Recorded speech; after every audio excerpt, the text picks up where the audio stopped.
Hello and welcome everyone to Viral Snap, your usual dose of what is absolutely buzzing in the world of science and tech. I am your host, Zoe Finch. And I am Ethan Haze. So Zoe, what's got the lab coats in a tizzy this week? Okay, so deep breath, this is a big one. Coming out of Stanford Medicine, they may have found a really powerful link between the brain mechanisms of autism and epilepsy. Ooh, okay, that's interesting.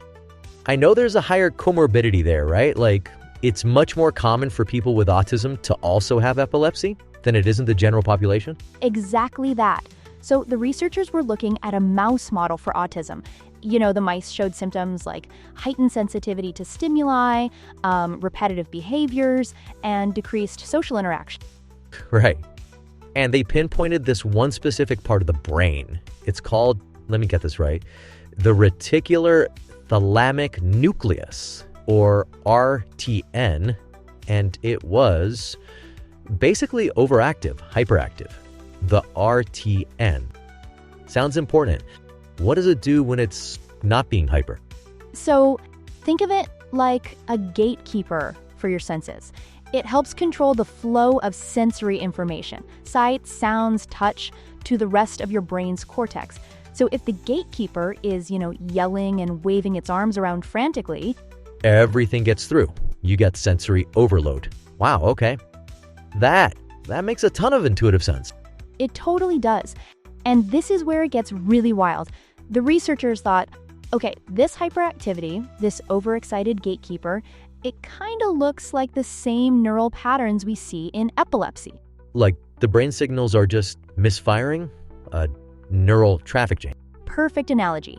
So on a hunch, they decided to try an existing epilepsy drug on these mice, specifically one called Z944. Z944. Sounds like a new Tesla model or droid from Star Wars. So they gave this to the little mouse introverts, and what happened? And Ethan, it worked. The drug suppressed the hyperactivity in the RTN, and the autism-like symptoms were reversed.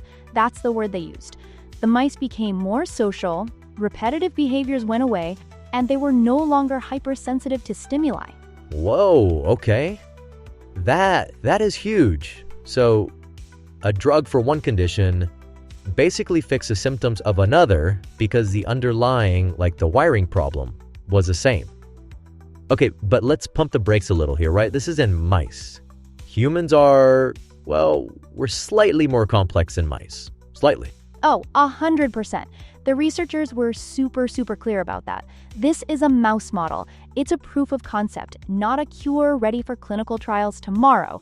It's more like a signpost, a really promising signpost. Right.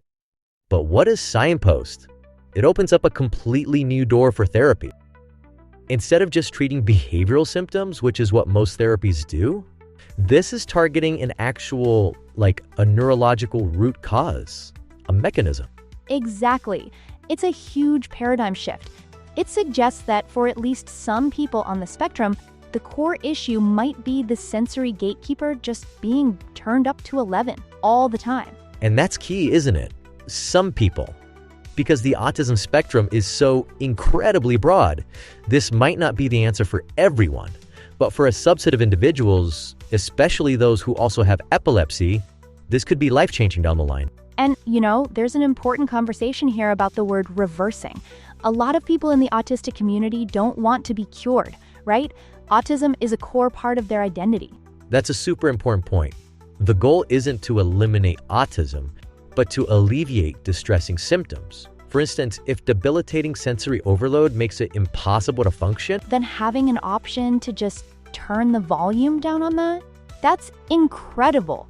It's about providing tools, not erasing who someone is. And this research points toward a very specific tool for a very specific problem. So realistically, what's next? Human trials are probably years away, I'm guessing. Oh, for sure. They need to do way more research, ensure safety, figure out dosages, see if it even works the same way in the human brain, all that stuff.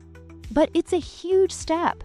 It's just one of those studies that gives you a little jolt of real hope, A jolt of hope is the perfect way to put it. What a fascinating story. Let us know what you think in the comments, and don't forget to like and subscribe. We'll be back soon with another story from the wild world of science. Until then, I'm Ethan Haze. And I'm Zoe Finch. Stay curious, everyone.